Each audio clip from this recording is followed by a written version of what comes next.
দেখো, এই পুরোটার পেছনে একটা আমেরিকান গেম প্ল্যান আছে। আজকেই একটা খবর দেখছিলাম, বাংলাদেশের খবরের কাগজের খবর, যে এই যে বাংলাদেশের তথাকথিত জুলাই বিপ্লব, সেই জুলাই বিপ্লবের জন্য 834 জন, স্মল নাম্বার, 834 জন বিপ্লবীকে 30 লক্ষ টাকা এককালীন সাহায্য দেওয়া হচ্ছে, মাসিক 20,000 টাকা করে ভাতা দেওয়া হবে, একটি প্রায় 1400 স্কোয়ার ফিটের ফ্ল্যাট দেওয়া। তার মানে সরকারি অর্থ বা রাষ্ট্রের অর্থকে কিভাবে এই যে যারা সমন্বয়ক বা এনসিপি নেতা তারা ব্যবহার করছেন তার একটা উদাহরণ দেখো। এই যে সমন্বয়ক বা এনসিপি নেতারা, এদের বিরুদ্ধে তো বিভিন্ন ধরনের অভিযোগ উঠছে। সেই অভিযোগগুলোকে বাইপাস করবার জন্য এরা দুটো কাজ করছে।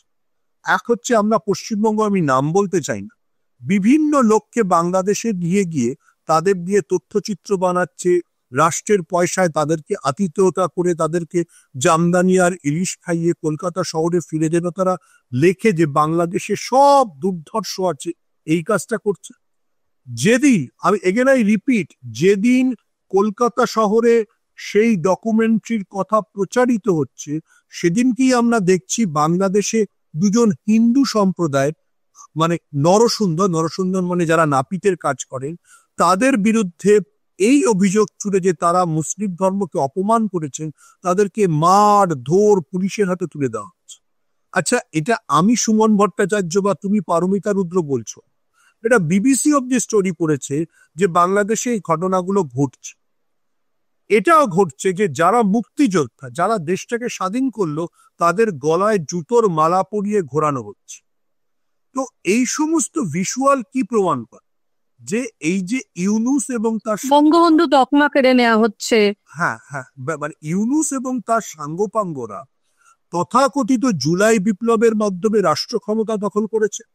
সেই রাষ্ট্র ক্ষমতা দখল করার পর রাষ্ট্রকে যাকে বলে লুটপাট চালাচ্ছে।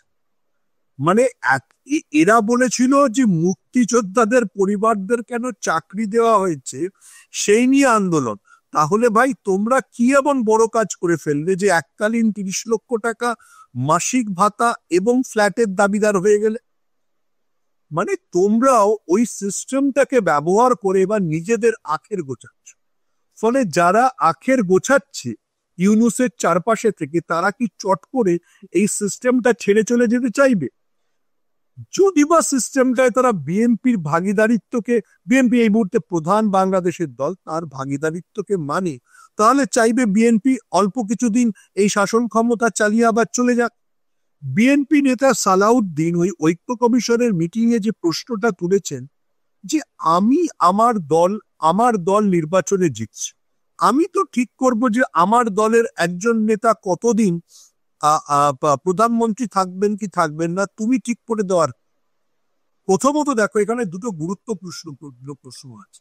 এই জাতীয় সুমনদা, মানে এই যে যখন এই জাতীয় ঐকমত্য কমিশনের যে বৈঠক, সেই বৈঠকে যে 30টি দল অংশগ্রহণ করেছিল, যার মধ্যে কিন্তু 27টা দল সমর্থন করেছে, মানে এটাও একটা উল্লেখযোগ্য বিষয়।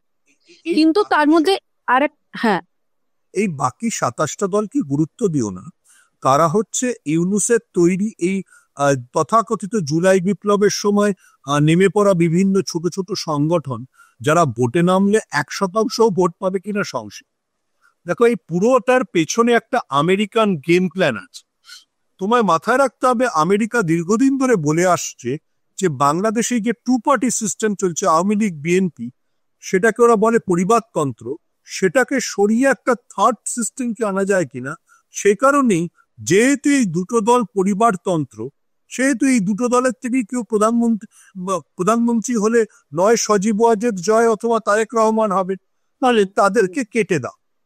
মজা হচ্ছে, আবার আমি সরি ফর মাই আমেরিকার দ্বিচারিতা দেখো।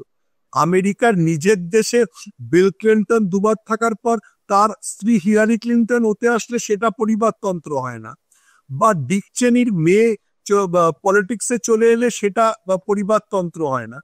আমেরিকা অন্য দেশে গিয়ে পরিবারতন্ত্রের বিরুদ্ধে জ্ঞান দিতে চাইছে। আপাতত যার প্রধান লক্ষ্য হচ্ছে বিয়ে।